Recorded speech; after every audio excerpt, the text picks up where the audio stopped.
Hello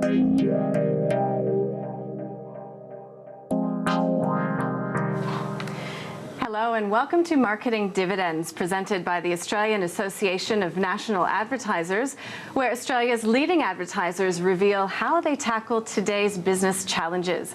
I'm here with James Hier. He's CEO of MEC, to discuss innovation, the pressure for short-term growth, and the value of risk, with today's guests, Vittoria Shortt, Group Executive, Marketing and Strategy at the Commonwealth Bank, and also David Scribner. He's Head of Virgin Mobile Australia. Welcome to the program. Very glad to have you with us. James, perhaps I'll start with you, because we're so focused when it comes to the market on short-term returns. We want to see quarterly results. Is that sort of the nemesis of innovation? So Larry Fink would probably agree with you. Blackstone, he wrote to S&P 500 companies and talked about the hysteria of consistent quarterly returns that the stock market expects. Obviously, the stock market tries to bake in the future growth potential of each company. And I think there is something with the dichotomy between what they're wanting to see in terms of consistent quarterly returns and the need for innovation. And David, I don't know if you have any perspective on that. Yeah, look, I don't think they're mutually exclusive, results and innovation. We all have a scorecard that we have to adhere to and try to achieve. And it's not innovation for innovation's sake. Innovation needs to move the needle. I'd really agree with that, actually. I think you have to invest for the long term to be around in the long term, and innovation plays a key part in the long term. But you also need to innovate for the short term too. So continuing to innovate in the short term is very important as well. I mean, you talk about long term, but markets are impatient. And I don't see too many companies being probably as patient as someone like Nestle with Nespresso. 10 years of red ink. What's the shelf life of how long your company boards will allow an innovation to go?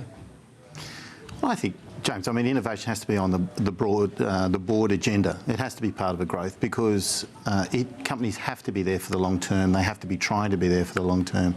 But there has to be two sides to that story. One that is making sure you get the results, and one that there is adequate investment for that future orientation. We talk about innovation almost as if it's a given in the boardroom. What are the sort of main inhibitors to getting that innovation agenda forward? Do you find that, it's still perhaps a discussion, a contested discussion in some cases? I see it less as a contested discussion. In fact, in our organisation, we do see it as fundamental and necessary. And it's a really important part of bringing new experiences for the customer as well. So thinking about things differently and delivering in a different and more unique way. So we think it's fundamental. Your question around what inhibits or what makes it hard to do sometimes, I think to be innovative, you need to really encourage and foster a culture of innovation. And to do that, you need to encourage everyone in your organisation. I don't think it's the purvey of a few. So I think that's a really important part to really help the innovation agenda. Just in terms of, is an innovation really only as good as its owner? And I say that, and if I look at something like Woolworths and Masters divesting in what would have seemed a great bet, because there are duopolies everywhere in Australia, what happens when the visionary walks away from their innovation? I think there's definite buy-in to an innovation across an organisation. Execution is just as much, or possibly more important than the idea itself. And without that investment across the execution of the idea plus the idea itself, then they'll tend to fail. So I think that really it's trying to get the buy-in of the whole organisation behind the innovation. I think that Masters is a good example to speak of, because it's widely talked about in the marketplace as a huge failure. So as a marketer, as somebody who's interested in innovation, do you also look at your competitors' failures as much as their successes? Absolutely. I think in any industry, and particularly in the telco industry, we try to look at all the innovations that have been done and what's happened to them and what can we learn from that innovation. And sometimes it may be a tweak around the execution, or a tweak around the pricing, or a tweak around the kind of product that was launched in the market. Could have been a timing issue even. And if you don't learn from that, then you're sort of failing around the whole idea of trying to get innovation based on a platform of ideas. Yeah, I think to add to that and use some of our own specific examples, we have the best intentions around innovations, and we put a lot of thought and effort, market research into them. And then when they get to market, you don't know with certainty what's going to happen. I think the most important part is to, as David was saying, find out about the bits that are working and the bits that are not, and why. We had an example where we put an app to market called Kaching. Some aspects of Kaching were amazing and had very quick and rapid wide-scale adoption, and some aspects didn't.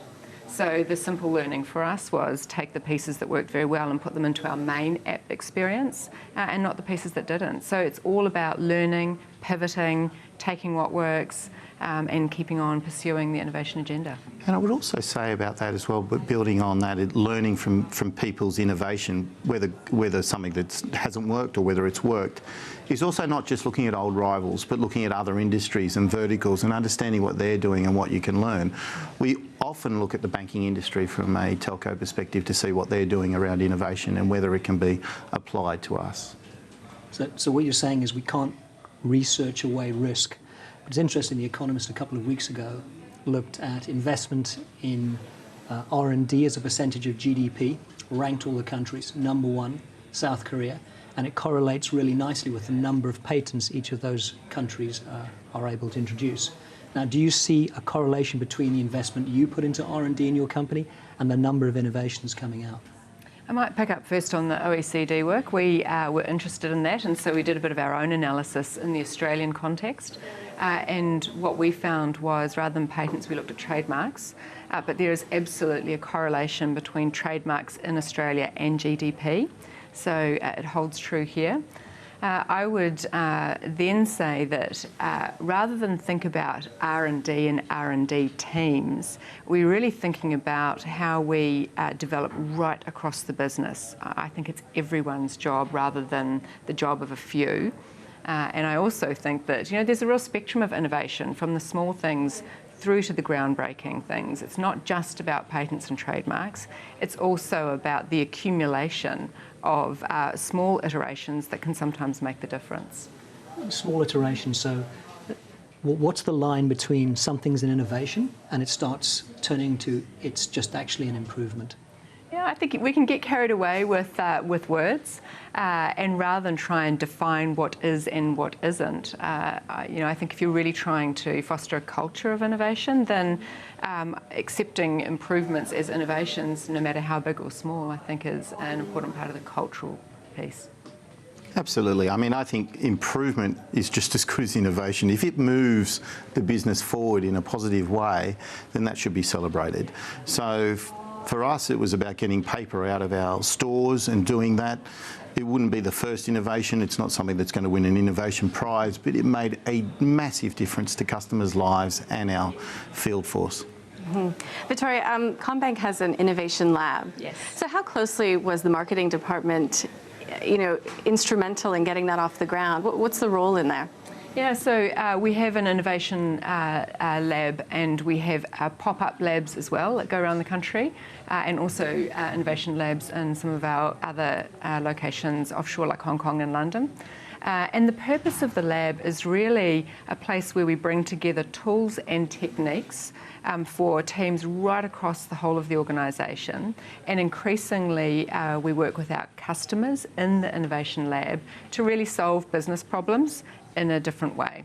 So we would use different tools like customer-centred design and design thinking and agile development and a number of other tools to really try and crack problems in a different and more innovative way.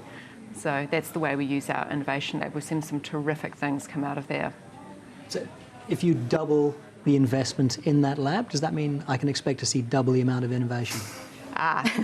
So we could have 20 times the innovative ideas, but I think organisations also have natural limits. You can only do so much change in any one organisation at any one time.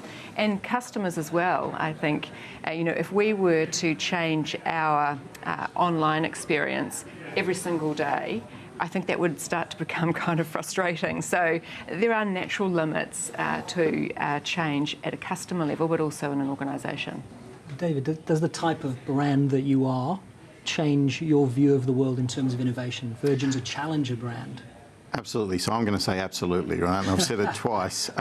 Innovation is at the core of what we do, but I luckily and fortunately work for a fabulous brand that goes across a number of verticals, and we're launching cruise ships out of Miami at the moment, so you can think about the innovation that has to happen on a massive scale for that.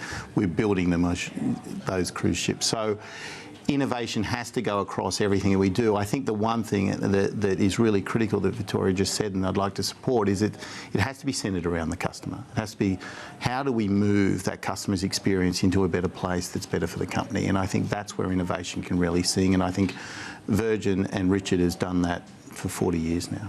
I guess one of the things about the world that we live in right now is that you get very rapid feedback to innovation. Talking about your app earlier on, pretty quickly if it's resonating, don't you? Very quickly. I think that's the power of having the kind of world that we're in, and that instantaneous feedback from customers. I would caution that sometimes you need to get a balanced view on something that's working, and that if you launch something, it's not the first two replies, whether positive or negative, that you should react to. It needs to be a real understanding of what's the impact on the market once you've launched it.